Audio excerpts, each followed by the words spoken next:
सत्य को नारायण के रूप में पूजना ही सत्यनारायण की पूजा है। इसका दूसरा अर्थ है कि संसार में एकमात्र नारायण ही सत्य हैं, बाकी सब माया है। सत्य में ही सारा जगत समाया हुआ है। सत्य के सहारे ही शेष भगवान पृथ्वी को धारण करते हैं। सत्य को नारायण के रूप में पूजना ही सत्यनारायण की पूजा है। इसका दूसरा अर्थ यह है कि संसार में एकमात्र नारायण ही सत्य हैं, बाकी सब माया है। सत्य में ही सारा जगत समाया हुआ है। सत्य के सहारे ही शेष भगवान पृथ्वी को धारण करते हैं।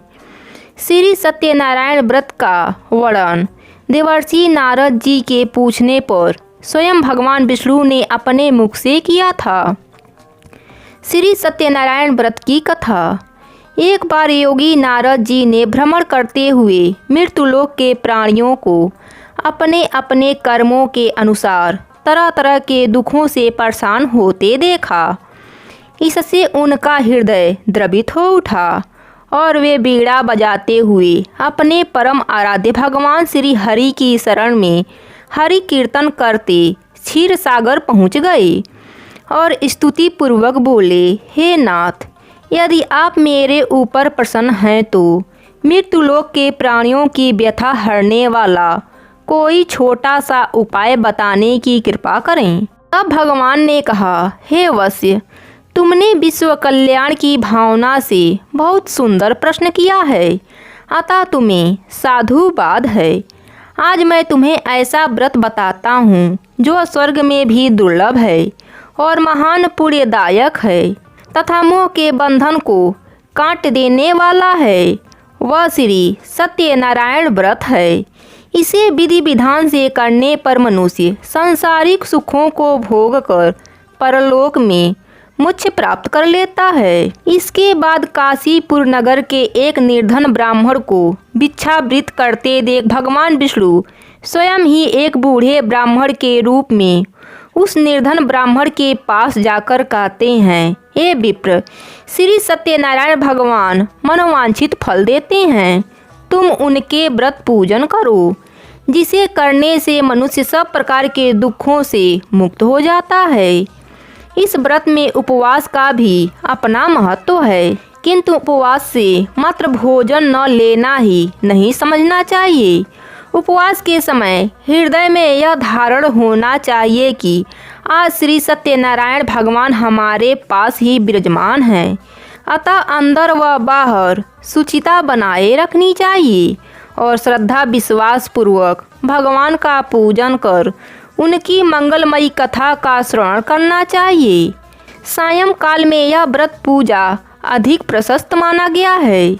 श्री सत्यनारायण की कथा कहती है कि व्रत पूजन करने में मानव मात्र का समान अधिकार है, चाहे वह निर्धन, धनवान, राजा हो या व्यवसायिक, ब्राह्मण हो या अन्य वर्ग, स्त्री हो या पुरुष। यही स्पष्ट करने के लिए इस कथा में निर्धन ब्राह्मण, गरीब लकड़िहारा, राजा, उल्कामुख, धनवान, व्यवसायी, साधु, वैश्य, उसकी पत्नी लीलावती, पुत्री कलावती, राजा तुंगध्वज एवं गोपगणों की कथा का समावेश किया गया है। कथा सार ग्रहण करने से यह निष्कर्ष निकलता है कि जिस किसी ने सत्य के प्रति श्रद्धा विश्वास किया, उन सबके कार्य सिद्ध हो गए।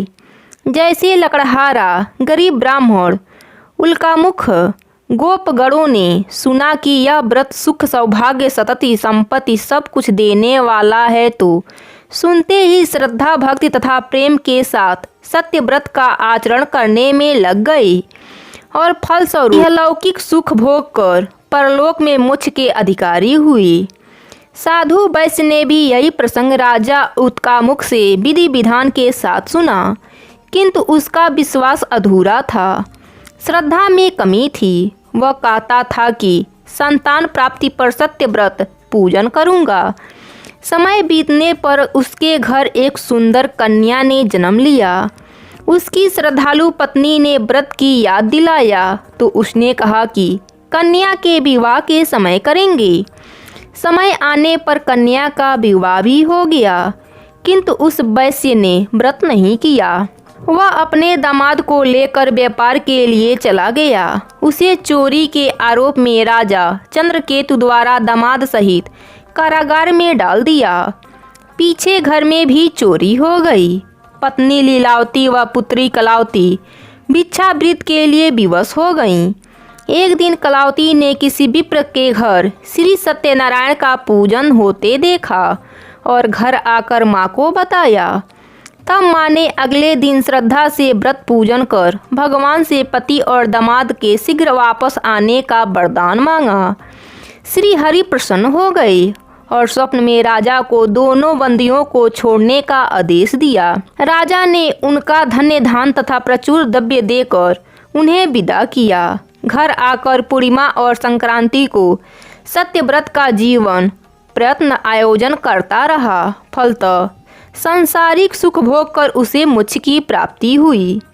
इसी प्रकार राजा तुंगध्वज ने वन में गोपगणों को श्री सत्यनारायण भगवान का पूजन करते देखा, किंतु प्रभुता के मद में चूड़ राजा न तो पूजा स्थल पर गया, न दूर से ही प्रणाम किया और न ही गोपगणों द्वारा दिया गया प्रसाद को ग्रहण किया। परिणाम यह हुआ कि राजा के पुत्र, धन्य धान, अश्व गजादि सब नष्ट हो गए।